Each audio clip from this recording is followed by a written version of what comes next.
ये बात किसी से छुपी नहीं है कि हमारी पृथ्वी पर कई तरह की अजीबोगरीब जगहें मौजूद हैं। ये कुछ ऐसी जगहें हैं कि यदि आप इन जगहों पर लंबा वक्त गुजारना चाहते हैं तो आपको कुछ खास तैयारियां पहले से करनी होगी। जैसे आपको अपने शरीर के कुछ बेशकीमती अवयवों का त्याग करना होगा, जैसे कि आपको आपके विजडम टीथ निकलवाने होंगे, या इस जगह पर आने से पहले ही आपको अपेंडेक्टोमी यानी कि अपेंडिक्स की सर्जरी करवानी पड़ेगी। तो क्या आप तैयार हैं कुदरत की कुछ ऐसी जगहों को देखने और अनुभव करने के लिए? तो चलिए वीडियो को शुरू करते हैं।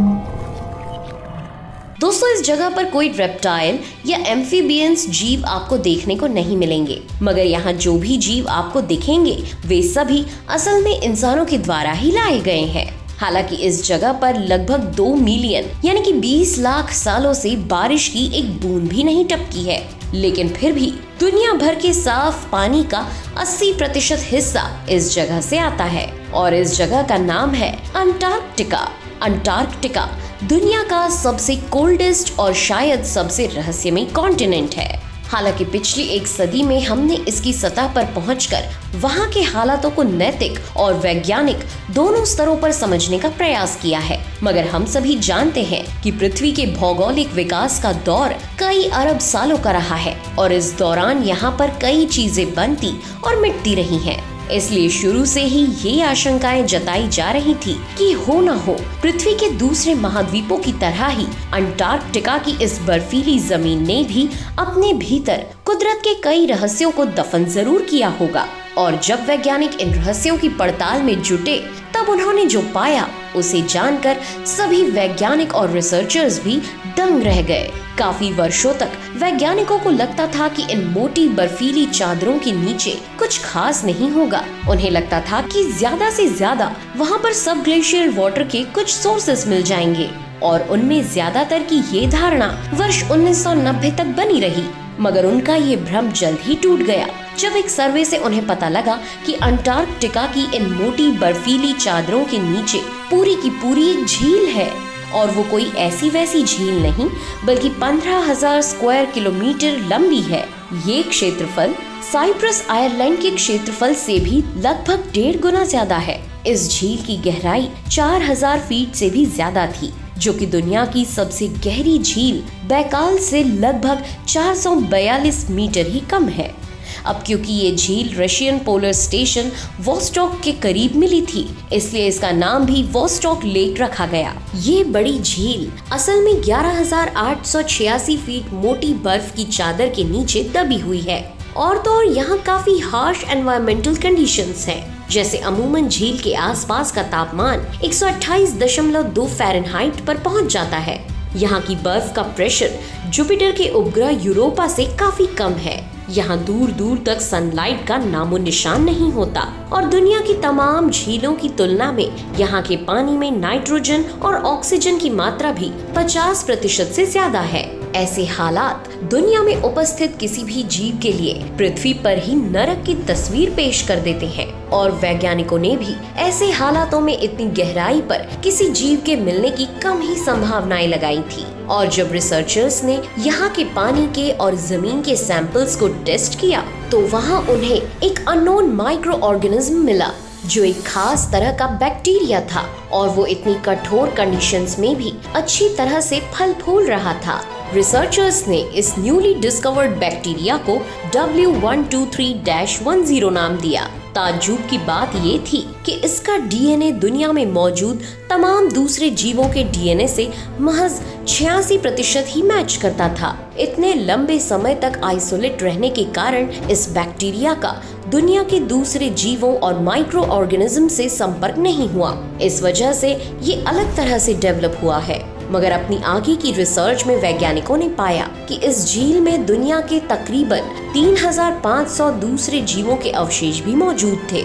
हालांकि इस संख्या को लेकर वैज्ञानिकों में मतभेद है, मगर जीवों के अवशेषों की इतनी बड़ी संख्या में मिलने से वैज्ञानिकों की खोज को एक नई दिशा मिल गई और वो नई नई थ्योरीज बनाने लगे। जैसे एक थ्योरी में कहा गया कि मार्स का जमीन के भीतर मौजूद झीलों और जुपिटर के उपग्रह यूरोपा की बर्फीली चादरों के भीतर मौजूद झीलों पर भी इस तरह का जीवन मिल सकता है। यूनिवर्सिटी ऑफ मोंटाना में पोलर इकोलॉजी पढ़ाने वाले प्रोफेसर जॉन पिस्कू मानते हैं कि अगर अंटार्कटिका में ऐसी दबी हुई आइस लेक्स की संख्या 2-4 नहीं बल्कि लगभग 400 के करीब हो सकती है। हालांकि अंटार्कटिका में जितनी भी नेचुरल कैविटीज बनी है वो सारी की सारी पानी से नहीं भरी है। इनमें से एक जगह मैरीबोर्ड लैंड ग्लेशियर के पास मौजूद है। ये है बेंटली डिप्रेशन, जो दुनिया के सभी महाद्वीपों में सबसे निचला जमीनी हिस्सा है और ये समुद्र लेवल से 8,215 फीट नीचे होने के बाद भी पानी से नहीं भरा है। स्पेस सेंसर की मदद से अंटार्कटिका के दोनों हिस्सों को स्कैन करने पर वैज्ञानिकों को कुछ ऐसी ही बातों का पता चला। भले ही सारा अंटार्कटिका बर्फ से ढका हुआ दिखाई देता हो, पर पूरे अंटार्कटिका में बर्फ की चादर बड़ी असामान्य तरीके से फैली हुई है। असल में पूर्वी अंटार्कटिका की बर्फ पश्चिम से ज्यादा मोटी है।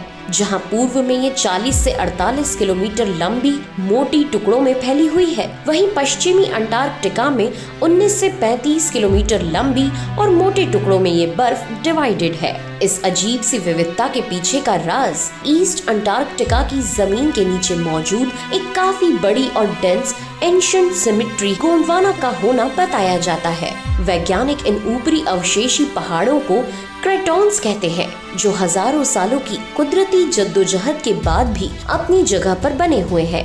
आपको बता दें कि ईस्ट अंटार्कटिका में ऐसे लगभग 3 बड़े क्रेटॉन्स हैं, जिनमें से पहली ऑस्ट्रेलिया, दूसरी भारत और तीसरी सीबेड की पहाड़ियों से मेल खाती है।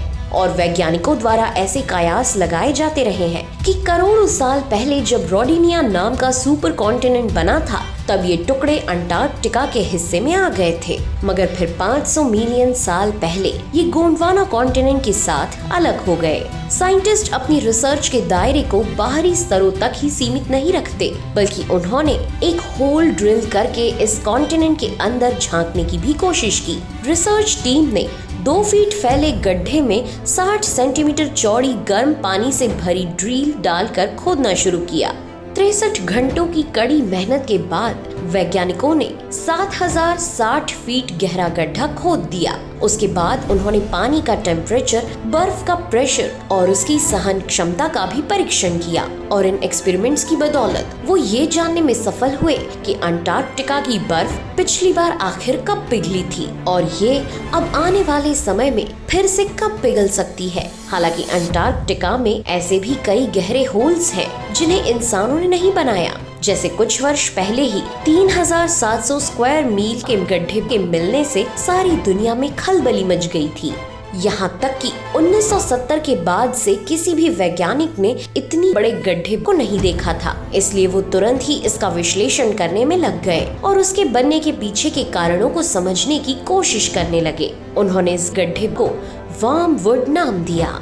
हालांकि कुछ महीनों की मेहनत के बाद उन्हें इस गड्ढे के बनने के कारणों का पता लग गया। दरअसल सितंबर 2017 में साउथ पोल पर गर्म और ठंडी हवाओं के तेजी से टकराने के कारण विनाशकारी साइक्लोन बना था, जिसमें हवा की रफ्तार 117 किलोमीटर प्रति घंटे के करीब थी। इतने पावरफुल नेचुरल डिस्टर्बेंस के कारण साउथ पोल पर ऊंची ऊंची पानी की लहरें उठने लगी और वे बर्फ के बड़े बड़े हिस्सों को अपने साथ बहा कर ले गई। लिहाजा अंटार्कटिका पर एक बड़ा सा गड्ढा तैयार हो गया। साथ ही तेज हवाएं अपने साथ काफी सारा गर्म पानी भी लेकर आईं, जो ठंडा लाज़ारेव डेल्टा पर जमा होता गया और उसने वहां पर मौजूद बर्फ के बड़े हिस्से को पिघलाना शुरू कर दिया। बर्फ पिघलने से जगह फैलना शुरू हुई और देखते ही देखते वो छोटा सा गड्ढा बड़ा हो गया। जर्मनी के कील शहर में मौजूद Helmholtz centre for ocean research के मेटेरोलॉजिस्ट टॉर्क मार्टिन का मानना है कि जिन साइक्लोन्स की वजह से ये गड्ढे बने थे, उनकी संख्या भविष्य में और बढ़ेगी, क्योंकि बढ़ता हुआ इंडस्ट्रियलाइजेशन जबरदस्त क्लाइमेट चेंज पैदा करेगा, जिससे ग्लेशियर की बर्फ लगातार तेजी से पिघलने लगेगी। मगर इसके ठीक विपरीत बर्फ जमने की नेचुरल प्रक्रिया काफी धीमी होती चली जाएगी। हालांकि atmospheric climate specialist Diana Francis मानती है कि हमें ऐसी बातों से बिल्कुल नहीं डरना चाहिए, बल्कि वो कहती है कि ऐसे होल्स के बनने से तो महासागरों और ग्लेशियर के बीच में तापमान का संतुलन बना रहता है, जिससे पेंगुइन्स और सी हॉर्सेस जैसे अंटार्कटिक एनिमल्स के लिए नए फूड रिसोर्सेज खुल जाते हैं। मगर फ्रांसिस इस बात को नहीं नकारती कि बड़े बड़े गड्ढे बर्फ को जल्दी पिघलाने में मदद करते हैं, जिससे लॉन्ग टर्म में क्लाइमेट चेंज पर काफी असर पड़ सकता है। इसलिए वैज्ञानिक लगातार इन अंटार्कटिका ग्लेशियरों की मॉनिटरिंग करके इन्हें बचाने के प्रयासों में जुटे हुए हैं। 2019 में अपने इन प्रयासों में उन्हें एक नई उम्मीद मिली जब उन्होंने पाया कि एक प्राकृतिक जियोलॉजिकल स्ट्रक्चर है जो अंटार्कटिका के पूर्वी और पश्चिमी हिस्सों को अलग अलग कर रहा है। ये एक कुदरती पर्वत श्रृंखला है जो अंटार्कटिका के सबसे बड़े ग्लेशियर रॉस को बचाती है, जिससे उसमें गर्म पानी और हवा नहीं घुसती और वो पिघलता नहीं। अगर ये पर्वत श्रृंखला ना होती तो आज पृथ्वी पर पानी का लेवल 20% और बढ़ जाता, जिसकी वजह से ग्लोबल सी लेवल 11.2 मीटर ऊपर आ जाता। मगर दोस्तों, इस पर्वत श्रृंखला के होने भर से हमें अपने आप को पूरी तरह सुरक्षित नहीं मानना चाहिए। शायद अंटार्कटिका की ग्लेशियरों का पूरी तरह पिघलना बस समय भर की ही बात है। ये होना एक न एक दिन निश्चित है। तो भले ही अंटार्कटिका हमसे लाखों किलोमीटर दूर मौजूद हो, पर फिर भी हमारा जीवन इस महाद्वीप पर और यहाँ चल रही कुदरती और मानवीय घटनाओं पर काफी निर्भर करता है। आखिरकार ये हमारी दुनिया के साफ पानी का कुल 80% हिस्सा हमें देता है, और अगर वो पानी समुद्र में मिल जाएगा तो दुबई हो या डर्बन, सब के सब जलमग्न हो जाएंगे।